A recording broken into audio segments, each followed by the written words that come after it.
مظهر لامع براق، أما مخبرها فكأنما سكت لا بالذهب، بل محشوة بلغات من أخذت منهم.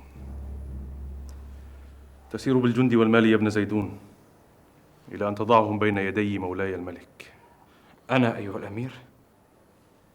أجل، علمت بأنك تحب قرطبة. أحب قرطبة، ولا أحب ما أنا ذاهب به إليها. لا يفعل الإنسان دائما ما يحب، بل ما تقتضيه الضرورة. لترفع هذه الأكياس من هنا وتهيأ.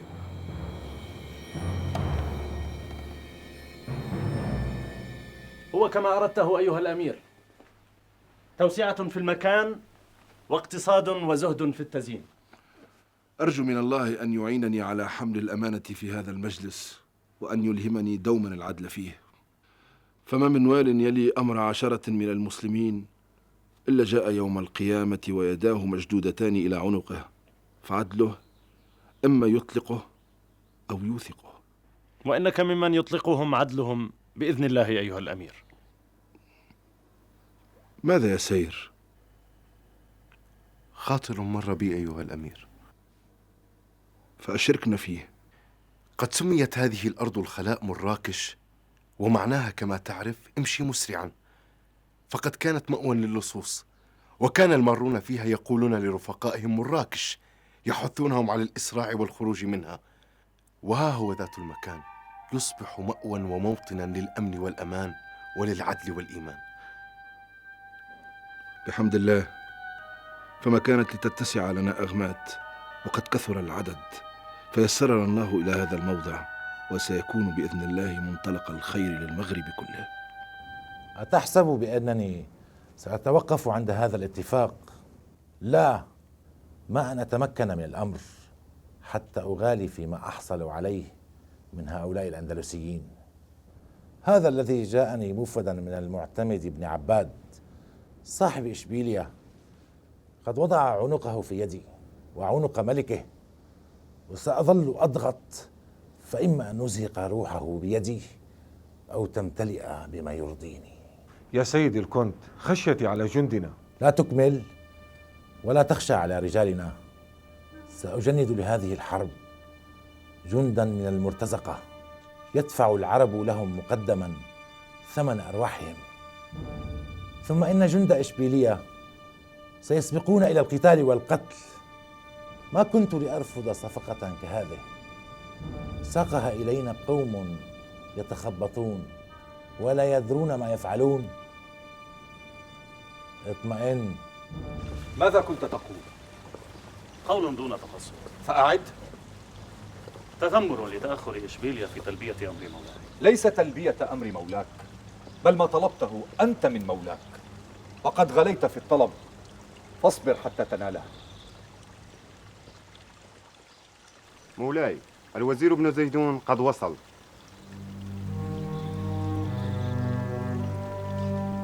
ماذا تراه يحمل إلينا من إشبيلية؟ لا أكتمك يا مولاي، لا أرى في ابن زيدون إلا خيبة الرجاء. ويحك يا ابن عمار،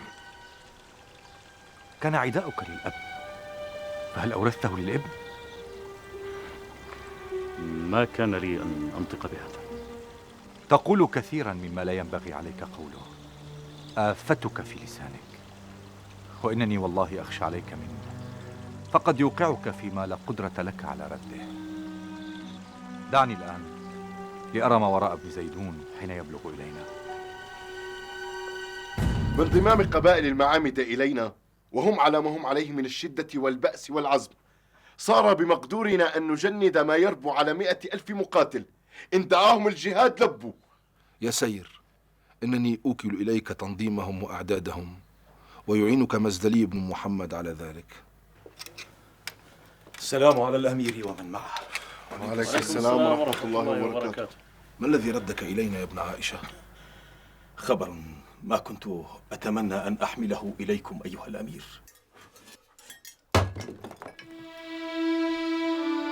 إنا لله وإنا إليه راجعون. رحمة الله عليه، كان مكتوبا له أن يقضي بعيدا عن دياره. لا يا سير، ما كان بعيدا عن دياره، فكل أرض تجاهد فيها في سبيل الله هي ديارك. لقد فاز بالشهادة والجنة، وترك في قلبي جرحا لا يندمل. حسبي الله ونعم الوكيل. حسبي الله ونعم الوكيل. فكيف كان ختام جهاده؟ ظل يجاهد ومعه إخوانه فيما وراء صحراء المغرب، متوغلا في بلاد السودان. وفي إحدى معاركنا أصابه سهم مسموم كانت فيه منيته، وفيه ما كان يرجو ويتمنى من الشهادة في سبيل الله. كان قد أوصاني إن أكرمه الله بالشهادة أن أرجع إليك وألزمك. أحب يا ابن عائشة أن تكون في جواري، وأنك والله ممن يعتد بهم، إنما لا أريد أن أحرم أخوانك المجاهدين منك. قد تولى أمرهم من هو خير مني، فابق إذن. رحم الله أبا بكر بن عمر، أثابه على جهاده.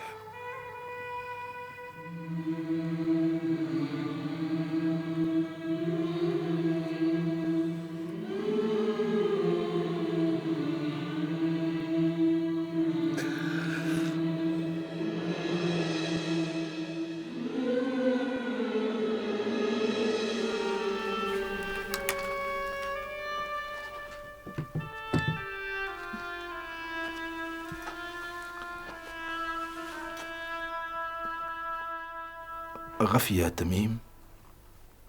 كنت أحدثه وألاعبه فأغفى بين يدي. لا أكاد أحظى به في ليل أو نهار. الأيام مقبلة عليك وعليه. يوسف، ما بك؟ وجهك يشي بما يثقل على نفسك.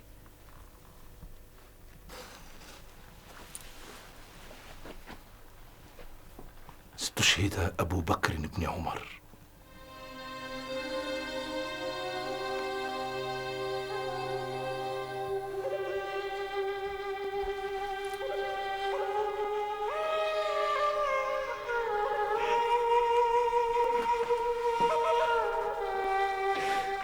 لا عليك يا زينب، ومثل أبي بكر تدمع له العيون، تنفطر له القلوب.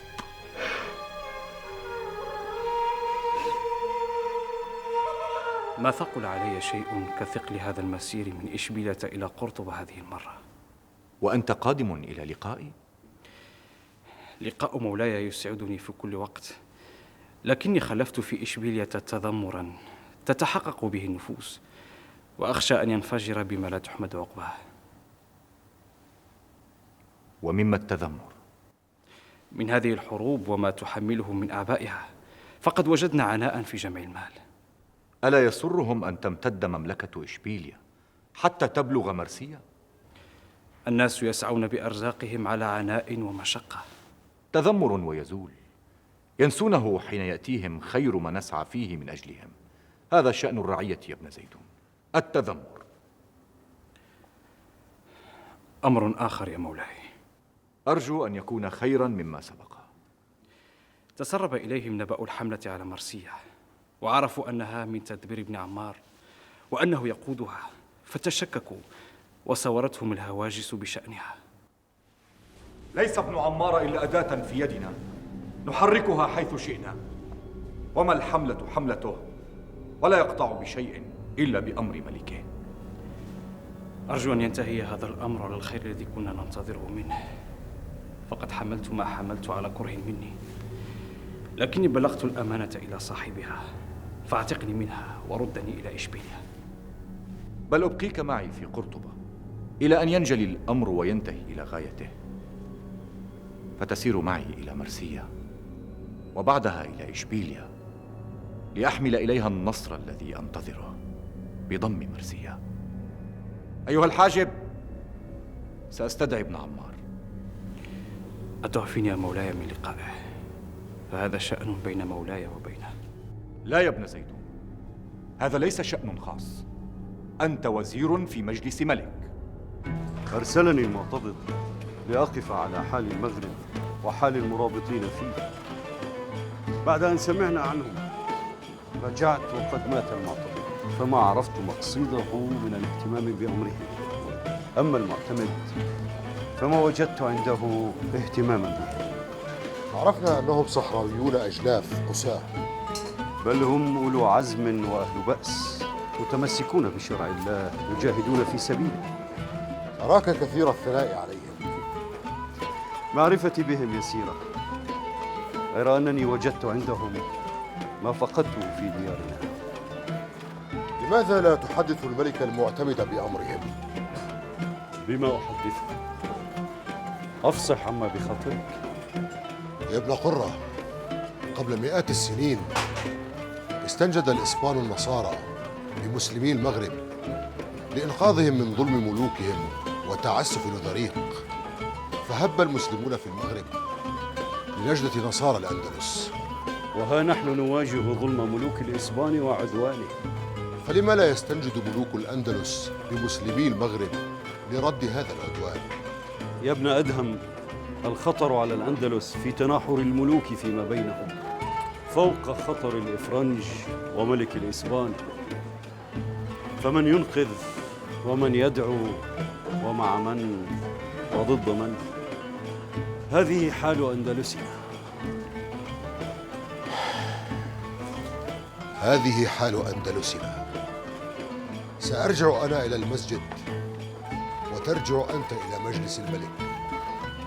هل يدرك الملك أن ما يدور في المساجد وفي السوق وفي الدور غير ما يدور في مجلسه؟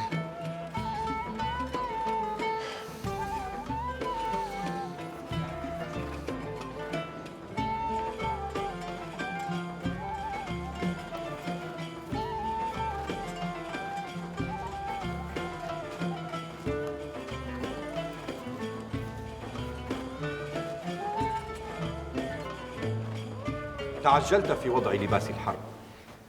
إنني على تلاهف يا مولاي، وقد تهيأ لي كل ما يدعوني. فامضي على بركة الله ولا تقطعنا من أنبائك. أنباء الخير والبشائر بإذن الله.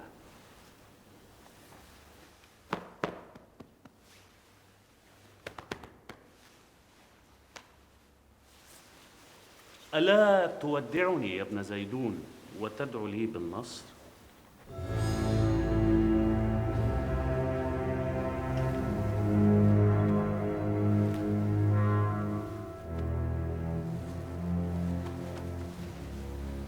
يا مولاي، قد أملتني فوق ما أرجو، إنما لي مطلب أرجو ألا تردني فيه. ماذا؟ أن يجمع من أسواق إشبيليا وقرطبة خير ما فيها من الخز والديباج والهدايا الغالية والحلل النفيسة.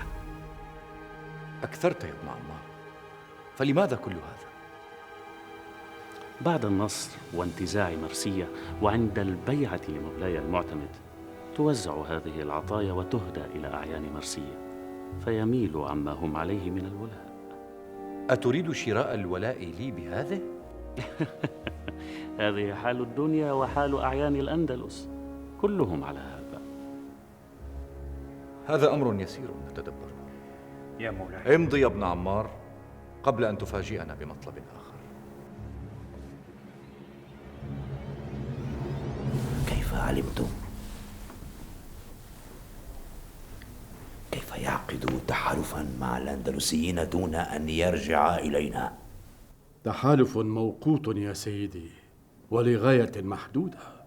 ألم يفكر الكونتريموند بعواقب ما أقدم عليه؟ أم أن ذهب المسلمين أعماه؟ أية عواقب يا سيدي؟ نحن الذين نريد هذه الحروب بين الأندلسيين.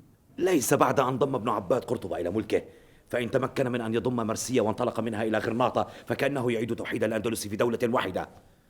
يبعثه إلى ريموند أن ينفك من هذا التحالف. ولكن هذا لن يرد ملك إشبيلية عن مرسية، وأن ينفك تحالفه مع كونت برشلونة. يحرض الكونت ريموند بأن يغالي في مطالبه حتى يعجزه. هذا أفضل يا سيدي. عندي يا عظمة القيصر ما أضيفه. قل. الرجل الذي فاوض الكونت ريموند وعقد معه تحالفا هو ذات الرجل الذي عقد باسم المعتمد بن عباد تحالفا ومعاهدة معك. وزيره ابن عمار. هو يا سيدي. وقد رأيت في الرجل عندما كان هنا بين يديك مكرا عرفنا فيه هذا، وجاء في إحساس عميق بأنه طامع يسعى بكل وسيلة لبلوغ غاياته وطموحه. قد أثارني فيما تقول، أكمل. هذا الرجل هو من سيقود جيش إشبيلية إلى مرسية كما علمنا. أكمل إلى أين تريد أن تنفذ؟ إلى الالتقاء مع غاية سيدي في إبقاء التناحر بين الأندلسيين. أفصح. أن يمكن هذا من أخذ مرسية والاستيلاء عليها بمساعدة الكونت ريموند تبعث إليه وتغويه، وإنه السهل الإغواء بأن يحفظ مرسية في يده ولا يضمها إلى ملك ابن عباد، بل يستقل بها وتعد بمدده وعونه وحمايته، فتكون مرسية وصاحبها الجديد في قبضة سيدي دون أن يفقد الكونت ريموند ما قد يغنمه في هذا التحالف. راقبوا ما يجري حول مرسية بحذر.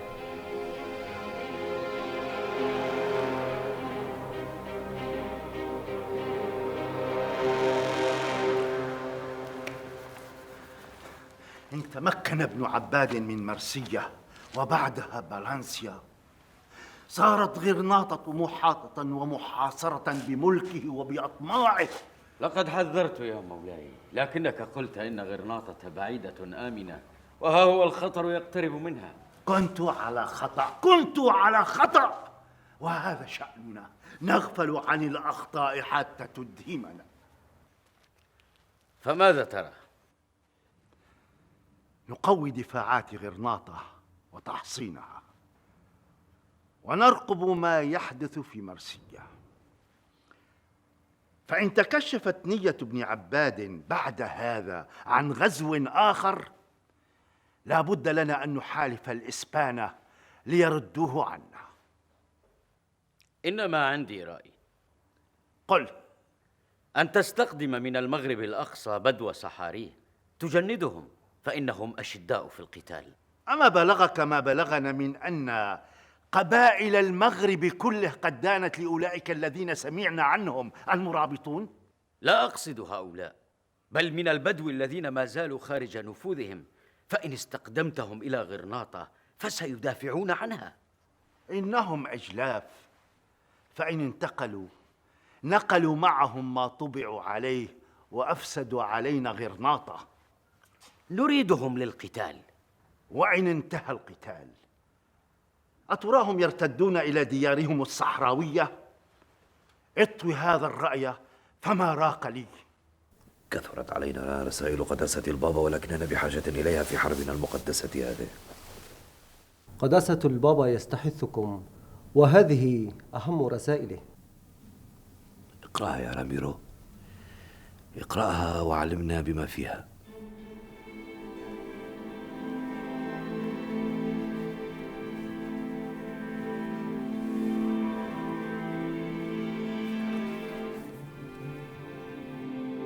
إن قداسة البابا ألكسندر الثاني يمنح صكوك الغفران لكل مسيحيي إسبانيا الذين يندفعون في هذه الحرب المقدسة لمقاتلة مسلمي الأندلس.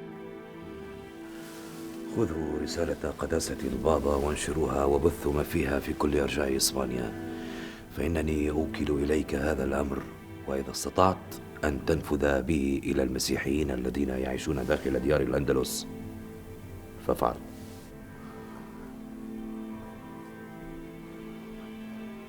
ورسل الملك ورجاله يطوفون بها في كل الأرجاء.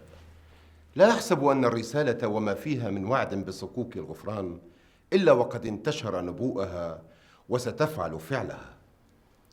صكوك الغفران من قداسة البابا ستنتزع من هذه الأديرة دورها في التجنيد لحرب الأندلسيين. كنا نجند المؤمنين، أما الآن فحتى الخطاة وأهل الذنوب سيندفعون لقتال المسلمين لينالوا هذه الصكوك التي تغتفر بها ذنوبهم وخطاياهم. فلم يبق لنا دور غير الصلاة وتقديم النذور.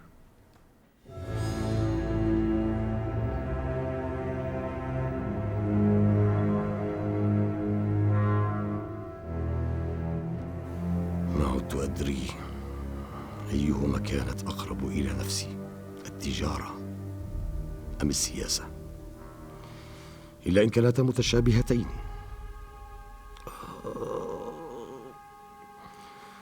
هدني التجوال والتطواف وما تبين لي أين نقف نحن اليهود وأي موضع لنا، ومن نكون في هذا الصراع المحتدم بين النصارى والمسلمين نتأرجح بين الملتين حيث تميل بنا مصالحنا. فأية مصالح وأية غاية نسعى إليها؟ أنبقى نعيش في ظل هؤلاء وفي ظل أولئك؟ يا لقومنا، يا لقومنا، إن وجد غيرهم ضاعوا، وإن زال غيرهم وجدوا.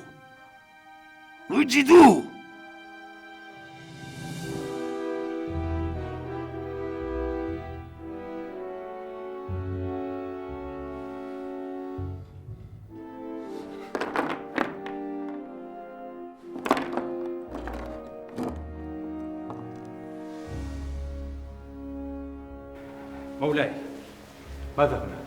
ما زال القتال في مرسية والكفة ترشح جيشنا.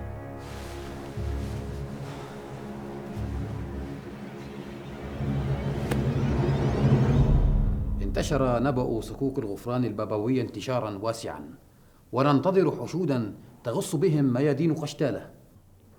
وسيزداد حماسهم عندما يعرفون أن غاية سيد القيصر هي استرجاع طليطلة عاصمة آبائهم وأجدادهم. طليطلة البدء، ولا يقف الأمر عندها. لما طال غيابك يا ابن شليم؟ الشقة بعيدة وتسقط الأنباء فيه عناء. فماذا؟ المعركة حول مرسية لم تحسم بعد، والانتصار فيها يميل إلى رجل المعتمد بن عباد وحليفه الكونتريموند. هل سيرت إليهما ما أمرت به؟ سيرت رجلين يا سيدي، أحدهما إلى رجل المعتمد بن عباد والثاني إلى الكونتريموند.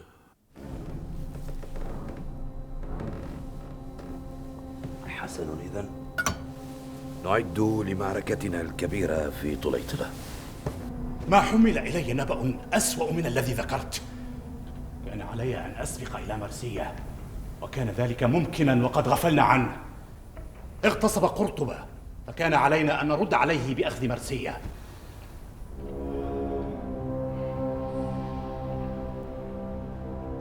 وماذا سيكون مصير ابن الطاهر بين أيدي رجال المعتمد؟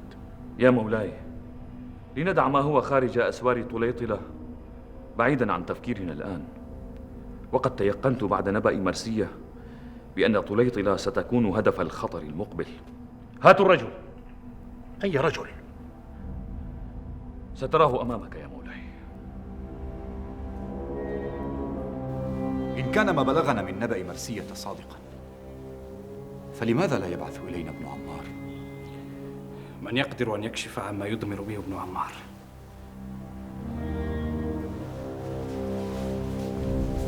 إن لم يبعث أو يحضر سأسير إليه بنفسي. لن يجيبك يا مولاي، فهو لا يستطيع الكلام. عاقبناه بقطع لسانه، وكان الأولى قطع رأسه. من هو؟ ولأي ذنب؟ رجل غريب تسلل إلى طليطلة من خارجها، وراح يندس بين مسيحييها يحرضهم على المسلمين ويدعوهم لإشعال نار الفتنة، زاعما أن هنالك صكوك غفران تمنح لمن يقاتل المسلمين، وإن الرب سيبعث إليهم جيشا فيه خلاصهم يا مولاي. وهل استجاب مسيحيو طليطلة؟ لو استجابوا لأخفوه وكتموا أمره، وما أمسكنا به. خذوه، أبعدوه عني.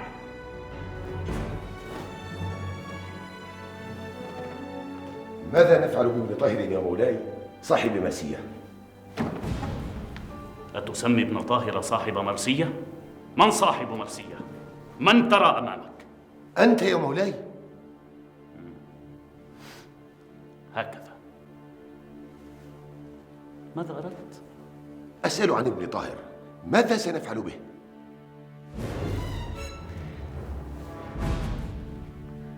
ألا يوجد في مرسية سجن يتسع له ولأهله؟ يحصل الخلاص منه يا مولاي، فلا يطالب باسترجاع مرسية. مرسية الآن في قبضة ابن عمار، ولا أحد يقوى على أخذها منه. فليوضع ابن طاهر في السجن يتفتت فيه عظمه ويتهرأ لحمه. أمرك يا مولاي. انتظر، أحضره بين يدي أولا. ما تشاء يا مولاي. لا لا لا لا، انتظر، سأذهب أنا إليه في سجنه، أحب أن أراه فيه. يبعثون بكتائب من الجند الغلاظ يجتاحون المدن والقرى التي تتناثر على طريقنا إلى طليطلة، يروعون أهلها ويقتلون من يقف في وجههم. أريد أن تكون طريقنا إلى طليطلة ممهدا، وليكن ما في البلدات والمدن من الفزع وإرهاب الناس وترويعهم حديثا ينتشر ويبلغ إلى حاضر الأندلسيين فيفزعهم قبل أن تبلغ الجيوش إليهم، وإنني أبيح لكم كل ما تفعلونه فيها. ألا تقف وأنت تكلمني يا ابن طاهر؟ كيف أقف وهذه الأغلال والأصفاد تكبلني؟ أردت أن أراك في حالك هذا. رأيتني؟ وأخيرك. تخيرني بماذا؟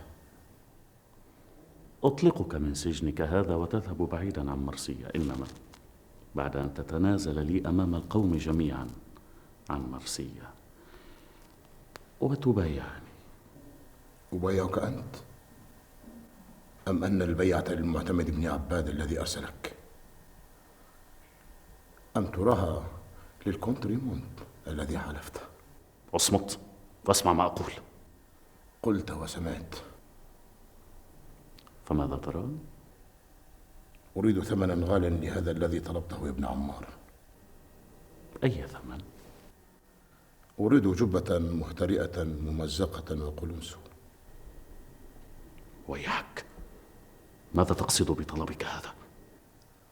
أذكر يا ابن عمار عندما كنت تأتيني إلى مرسية بجبة وقلنسو، وأنت شريد فقير معدم، لتقف بين يدي تمدحني بشعرك فأعطيك وأكرمك. اصمت!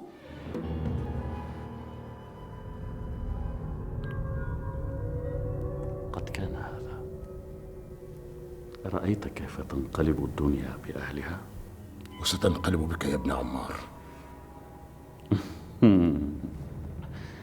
إذن أنت تريد أن تبقى في هذا السجن إلى أن تتهرأ عظامك فيه؟ بل أرجو الله أن يمد بأيامي فيه حتى أسمع بنهايتك. سأغلق عليك وأحكم الإغلاق.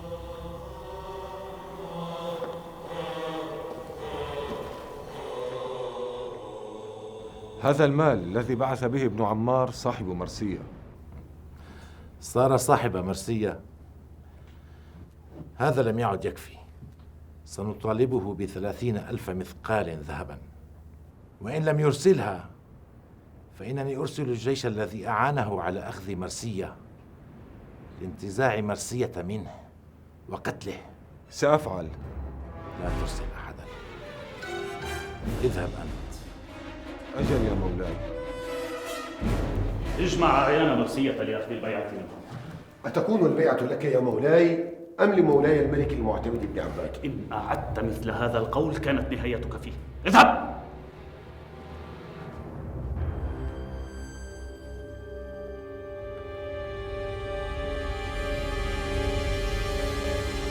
هذا ما بلغنا ممن فروا بأرواحهم من البلدات والقرى التي اجتاحتها كتائب الإفرنج يا مولاي. أم متيقن أن ألفونسو هو الذي بعث بهم؟ فمن يكون غيره؟ لقد اغتصب الجند البنات أمام آبائهن والزوجات أمام أزواجهن، ثم قتلوا الآباء والأزواج. لقد روعوا الخلق يا مولاي، إنهم يعيثون فسادا وقتلا ونهبا. لما يفعل كل هذا؟ لما يفعل؟ ليهدموا قدرة طليطلة على الصمود أمامهم حين يزحفون عليها.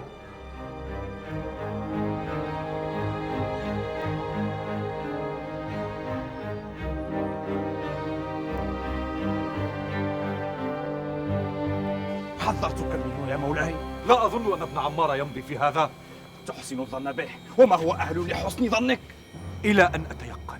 لقد قام بتوزيع ما جمع له من الخز والديباج والهدايا والحلل النفيسة على أعيان مرسية ليشتري ولاءهم له، وأخذ منهم البيعة لنفسه لا لمولاي الملك. لا أصدق هذا، لا أصدق. وماذا بعد؟ أمر أئمة المساجد في مرسية أن يدعوا له لا لك في خطب الصلاة. الويل لك يا ابن عمار. 30,000 مثقال ذهبا؟ هذا ما يطلبه الكونتريموند. ما اتفقت على هذا. قد استقوى. أين الرجل الذي بعث به بهذا الطلب؟ لما لم تحضره أمامي؟ خشيت أن يقف بين يديك فتقتله، ويزداد الأمر سوءا بينك وبين الكونتريموند، فإن الكونت بعث معه إن لم توافيه بما طلب، فإنه سيبعث الجيش الذي فتح لك الطريق إلى مرسية وأبوابها لانتزاع مرسية منك. قد أثقل في طلبه، وهذا أمر لا طاقة لنا عليه ولا قدرة لنا على مواجهته. إذن لي يا مولاي أن أجاهر بأمر. بعد كل ما قلت؟ الجند يتذمرون والناس نافرون، وأخشى يا مولاي أن يحرضوا أن يثوروا عليك. فليتذمر من يتذمر ولينفر من ينفر، هذا ليس بشيء أمام ما نمر به. ما داموا يتذمرون فليصل هذا عندهم مدى. مر الحرس والجبات أن يجمعوا منهم ما يريده الكونتريموند. انتظر. ألم يرسل ألفونسو أي مبعوث إلينا؟ لا يا مولاي، غير الذي جاء يحرضك على الاستفراد بحكم مرسية.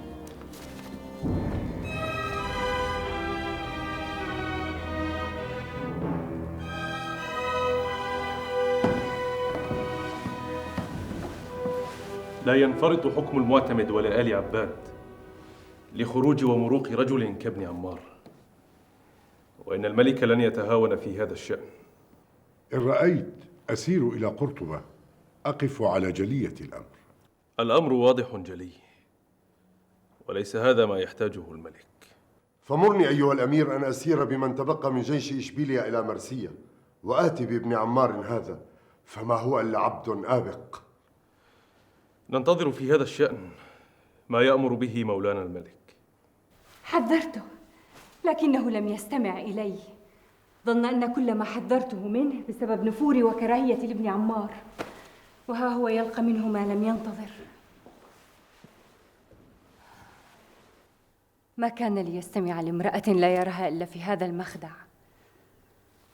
كيف لم ينتبه لما يدبره له ابن عمار؟ ما الذي أعماه عنه؟ وها هو الآن. ما حسبتك تشمتين. ليست شماتة، بل إشفاق، ليس عليه فحسب، بل على إشبيلية والأندلس مما سيجره عليهم هذا الأمر. أريده حياً، أريده بين يدي. لن يشفيني موته بعيداً عن يدي. كيف السبيل إليه يا مولاي؟ ابن عمار في مرسية، ومرسية تحت إمرته. أريده مقيدا مصفدا مطروحا أمامي. ما الذي يجري؟ ماذا حدث؟ قل. كأنما عاصفة هوجاء تمسك بمرسية كلها وترجها، فتنة تجتاح أرجاءها. من أشعلها؟ أراد الجند أن ينفذوا أوامرك فتشددوا في البدء وقسوا. وبعد؟ انقلب الجند وانحازوا إلى الناس الناقمين، فاجتمعت نقمة الجند مع نقمة الناس. نقمة؟ ضدك يا مولاي. سأخرج إليهم، وإن لم يذعنوا سأحرق مرسية بمن فيها. لقد أفلت الأمر من بين يديك. ويحك، أصدقك النصح، عليك أن تنجو بنفسك. تبا لك، لا تضيع الوقت بصب اللعنة هكذا، فلن يمر وقت طويل إلا وتجدهم هنا في هذا القصر. ماذا يريدون؟ ماذا يريدون؟ إخراجك من مرسية. إن أخرجت ابن طاهر من سجنه وأعدت الأمر إليه. لا يريدون ابن طاهر، كانوا ناقمين عليه. أما الجند فهم جند إشبيلية، ولا يأتمرون إلا بأمر الملك المعتمد بن عباد. لقد اجتمع الجمعان ضدك. أكرر لك النصح يا مولاي، عليك أن تنجو بنفسك. كيف؟ وإلى أين؟ حصن شقورة، فهو مكان آمن. حصن شقورة؟ أجل يا مولاي، إنه لأبناء سهيل، وهو خال. كانوا يريدون أن يبيعوه لأحد الأمراء، ولكن البيع تعثر. لقد بقي الحصن في يدهم، فإن حملت إليهم ما تبقى من أموال في خزائن القصر وتشتري الحصن، ستبقى فيه وتجد الأمان إلى أن تنجلي الغمة. أجل يا مولاي. راميرو. نعم. كنت أتمنى أن أقود الجيش بنفسي وأدخل طليطلة على رأسه. أمر طليطلة أهون من أن تكبد نفسك مشقة هذا الأمر. بعد استردادها وتطهيرها من الأندلسيين نعدها وتتزين لاستقبالك يا سيدي، والحرب التي تليق بسيد القيصر تنتظر.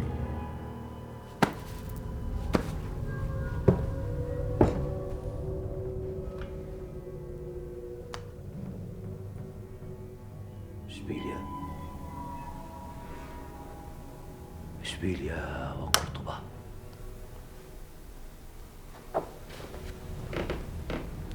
امضوا بمباركة الرب، وإنني أنتظر بفارغ الصبر أنباء انتصاركم. أمرك يا مولاي.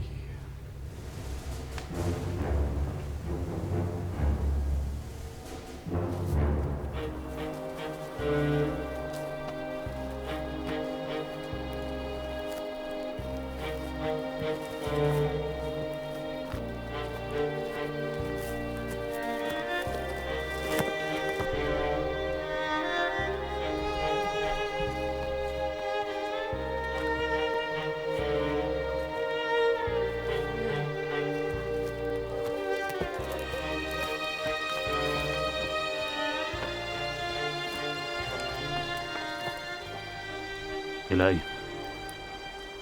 إلى أين يقودك مصيرك يا ابن عمار؟ إلى أين؟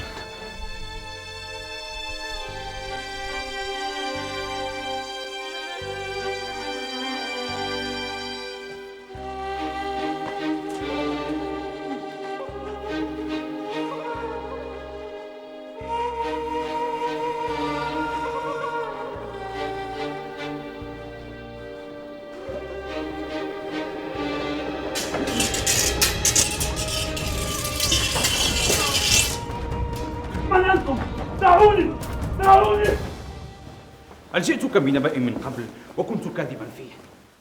هذا النبأ فاجأني، فلا أكاد أصدقه. وإن قلت لك بأنني كنت أنتظره، فما كان لأهل مرسية ولا لجندك فيها أن يطيقوا بقاء ابن عمار. قد صبروا زمنا ثم انفلتت زمام الأمور من بين يديه. هي الفتنة إذن؟ لم تكن فتنة بين جمعين أو قومين متعاديين، بل كانت نقمة الجمعين على ابن عمار.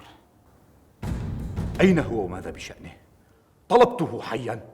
ما زال حيا فيما أحسب. هذا ما أخبرني به القائد قاسم. أحضروا هذا القائد إلي. أمرك.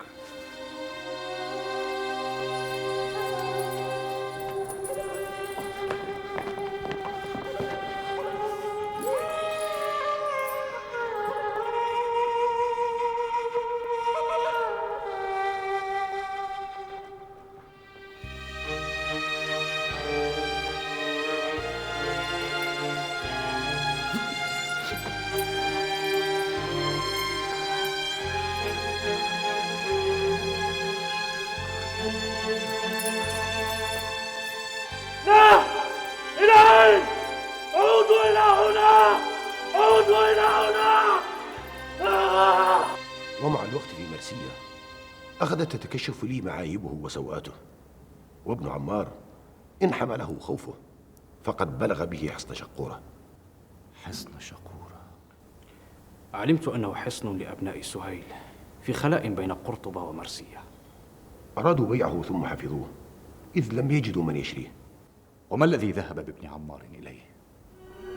لقد سألني في ذعر عن ملجأ يهرب إليه فأشرت عليه. فاعذرني يا مولاي، ولك أن تفعل بي ما تراه. لن أفعل بك أيها القائد إلا ما تستحق، فقد مسحت ذنبك بمجيئك إلينا. ابعث يا ابن زيدون رجالا يحملون مالا لشراء هذا الحصن، فإن وجدوا ابن عمار فيه يشترونه معه ويأتون به إلي مكبلا مصفدا.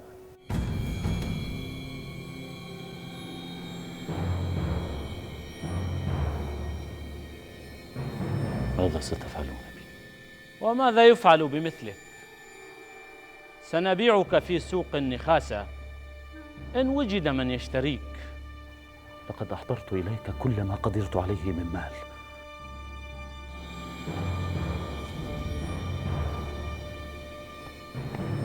مال مسروق، سارق سرق من سارق، فوصل المال إلينا.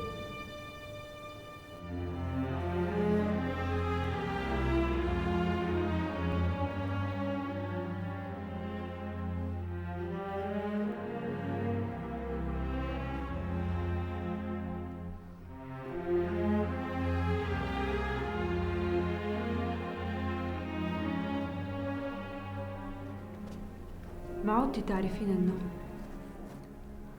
ليتني أغفو فلا تصل إلي هذه الأنباء المفزعة التي تؤرقني. الفظائع والمجازر التي يرتكبها جنود ألفونسو في قرى ومدن المسلمين. أهذا ما يفعله رجالنا الذين وعدوا بصكوك الغفران؟ أنا خادمة للرب، والرب لن يرضى عن هذه الآثام. ترويع الناس الآمنين، ولكن في حرب شريفة جيش ضد جيش ومقاتل يواجه مقاتلا، ولكن ليس بهذا الذي يحدث. جند الملك ألفونسو يملؤون الأرض بدنس جرائمهم. لم يفعل المسلمون هذا عندما دخلوا إسبانيا، ولم يفعلوا هذا في الأندلس.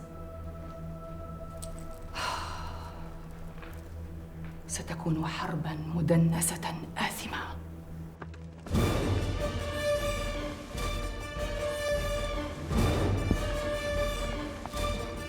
إن تطلقوني أذهب، ثم آتي إليكم بثروة، بمال لم تحلموا بمثله يوما. اطلقوني، اطلقوني، اطلقوني.